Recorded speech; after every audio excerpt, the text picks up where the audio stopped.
In this guide, I'm going to show you how to reduce input lag in Elden Ring on Nintendo Switch 2. This is Miguel from JustBOZ, and before we get into this guide, make sure to like the video and subscribe to the channel with all notifications on for more content like this. It really does help out the channel and we'd greatly appreciate it. If you have any questions, just ask them down in the comment section below. I'm going to be doing my best to reply to every single comment down there.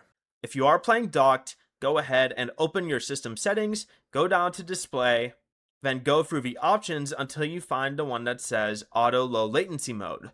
If your TV supports ALLM, this automatically switches it into its low latency or game mode.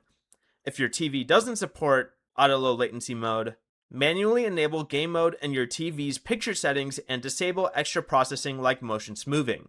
For the lowest controller latency, use your Joy-Con 2 controllers attached to the console in handheld mode, or connect a compatible controller directly instead of relying on a heavily processed TV setup. Since Elden Ring runs at around 30 FPS on Switch 2, some input delay will still be inherent to the game, but these settings can reduce additional display latency.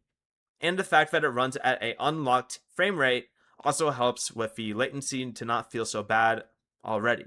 Before you leave, remember to like the video and subscribe to the channel with all notifications on for more content like this. It really does help out the channel and we'd greatly appreciate it. And if you did have any questions, just ask them down in the comment section below. I'm going to be doing my best to reply to every single comment down there. Peace.